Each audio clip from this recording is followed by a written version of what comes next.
सभी साथियों को मेरा नमस्कार, स्वागत है आप सभी का आज 20 जुलाई के जनसत्ता विश्लेषण में। आइए शुरू करते हैं आज का जनसत्ता विश्लेषण बिना किसी देरी के। प्रथम पृष्ठ पे हमारे सामने खबर है मॉनसून सत्र को लेकर जो कि शुरू हो रहा है और इसमें इकोनॉमिक सर्वे आर्थिक सर्वेक्षण भी माननीय वित्त मंत्री द्वारा रखा जाएगा। साथ ही में कई मुद्दे हैं देश के जो विपक्ष उठाने को तैयार बैठा है, जैसे पेपर लीक और आए दिन हो रही यूपीएससी में धांधलियाँ। ऐसा कोई एग्जाम नहीं जो सही से हो पाया हो। देखते हैं विपक्ष कैसे संसद में इन मुद्दों को उठाएगा। बहरहाल हम आगे बढ़ेंगे राजनीति से हट के अपने संपादकीय पे। तो प्रथम शुरुआत करेंगे संपादकीय में कल्प मेधा से। मुझे ऐसी हर चीज़ से नफरत है जो सत्य से विमुख है, अच्छाई की और मनुष्य अच्छाई के तरीके से ही आ सकता है, हिंसा से नहीं।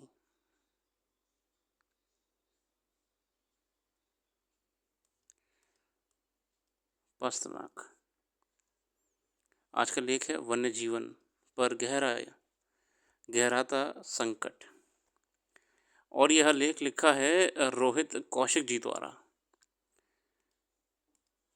वन्य जीवों पर होने वाली क्रूरता से जाहिर है कि हम इस प्रगतिशील दौर में सिर्फ सभ्यता का मुखौटा लगाए हुए हैं।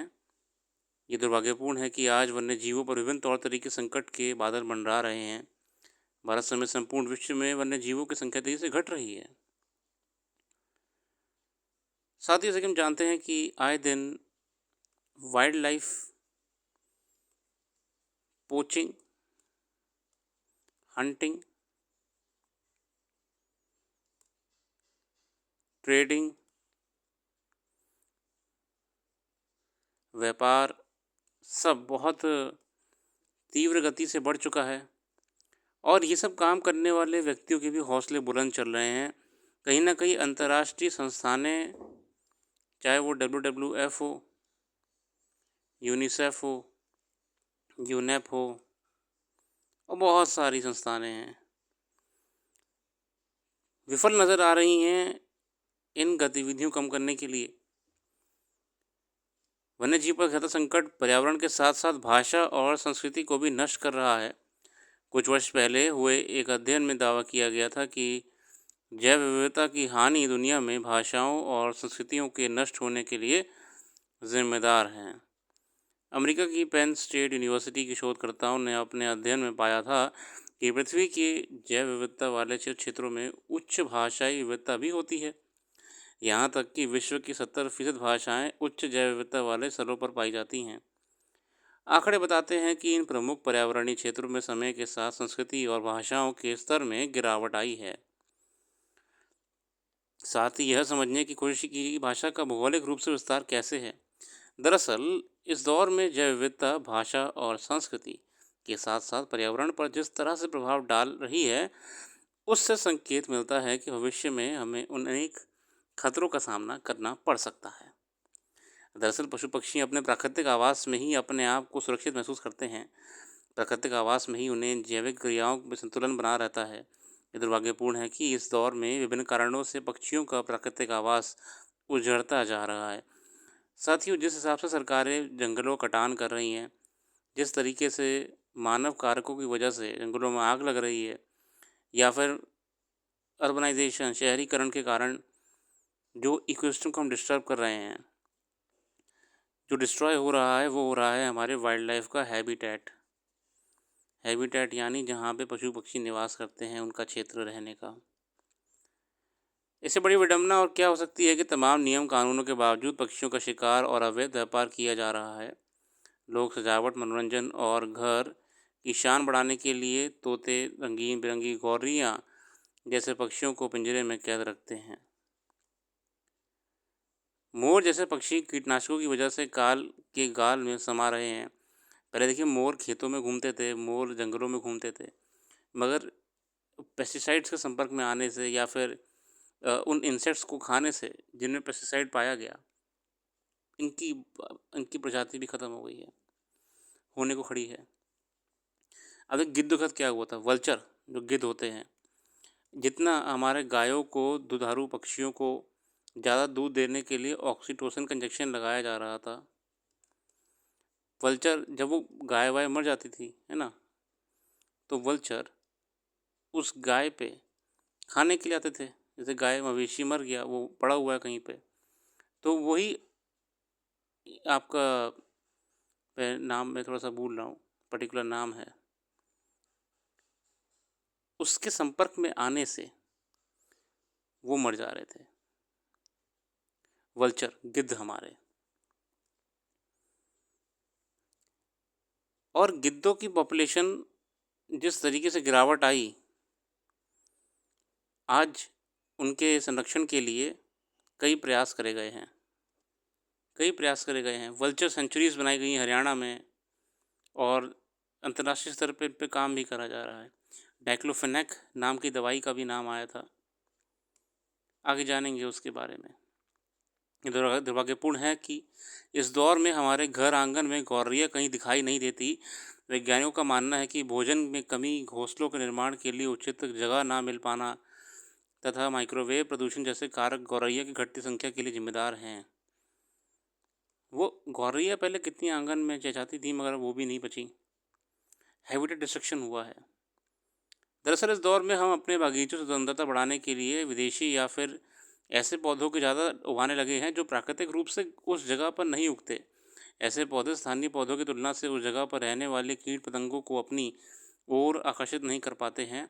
साथ ही इन पौधों को ज़्यादा से रासायनिक उर्वरक और कीटनाशक रसायनों की आवश्यकता रहती है। अच्छा, गार्डन जिनके यहाँ हैं भी, फिर भी देखिए इतनी बढ़िया पक्षी चिड़िया नहीं बची हैं। कारण ये है कि या तो उन्होंने ऐसी प्रजातियाँ लगा रखी हैं गार्डन में जो वहाँ की नेचुरल हैबिटेट में नहीं है, है ना, और जिस हिसाब से उनमें कीटनाशक वगैरह इस्तेमाल करा जाता है वो बिल्कुल भी सूटेबल नहीं होता है पक्षियों के लिए। ये भी कारण है। और शहरों में शहरीकरण होने से, शोर शराबा होने से, प्रदूषण होने से, पेड़ों के कटान होने से पक्षियों के ठहरने की जगह भी ख़त्म हो गई है। बहुत समस्याएं हैं। इस दौर में गौरैया जैसे पक्षियों के साथ साथ तोते पर भी संकट के बादल मंडा रहे हैं। हम इसके बारे में डिटेल में बात करेंगे हमारे ब्लॉग में, वेबसाइट में आपको और बताएंगे इस विषय के बारे में कि कैसे कुछ दवाइयों को बैन करा गया ताकि गिद्धों की प्रजाति बचाई जा सके। अगले आर्टिकल पे जाएंगे, गरिमा बनाम गुनाह।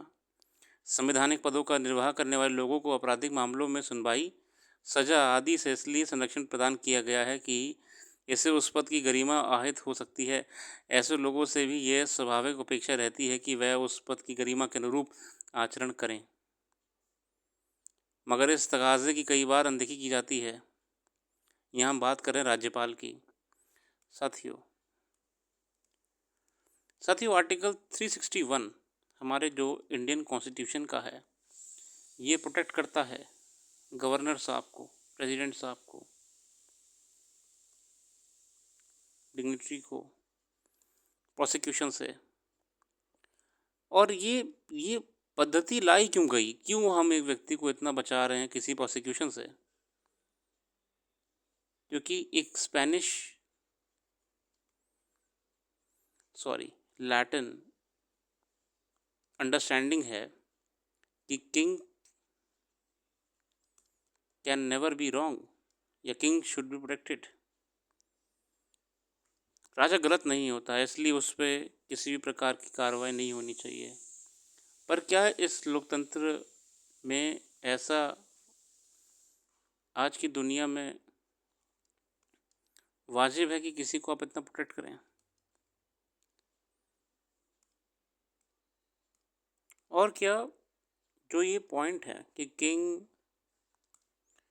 Can do no wrong, Latin term है, क्या आज भी हमें इस आइडियोलॉजी में जीना चाहिए? अब देखिए, कल्याण सिंह साहब का केस था, state versus Kalyan Singh and others. Sorry, नाम मैं भूल रहा हूँ, मगर स्टेट ही था मिकासी वर्सेस में। इसमें कल्याण सिंह साहब उस समय गवर्नर थे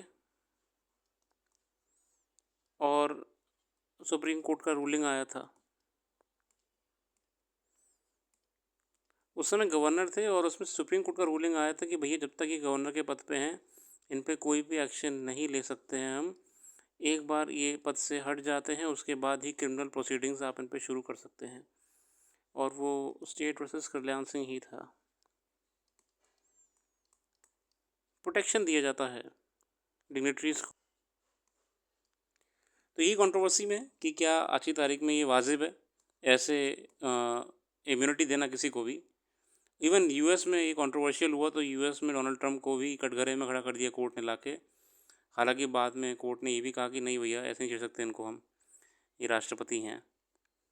तो देखते हैं क्या रहता है इसमें। आर्टिकल 361 न्यूज़ में आया तो आप अध्ययन कर लीजिएगा। आर्टिकल 361 हमारे भारतीय संविधान का, कॉन्स्टिट्यूशन का। बाकी आज के लिए रखते हैं। जो भी करंट अफेयर्स मिस हो गई या फिर हमने बात नहीं कर पाए हैं वो आपको हमारी वेबसाइट पर मिल जाएगी। वेबसाइट का लिंक डिस्क्रिप्शन में मौजूद है। अखबार का अध्ययन पूरा करिएगा, अखबार पूरा ज़रूरी होता है। हमारा काम सिर्फ एक क्विक एनालिसिस देकर आपको अखबार पढ़ने का डर ख़त्म करना है। कल फिर आएंगे नई वीडियो के साथ। अपना कीमती समय देने के लिए बहुत बहुत धन्यवाद। आपका दिन शुभ हो।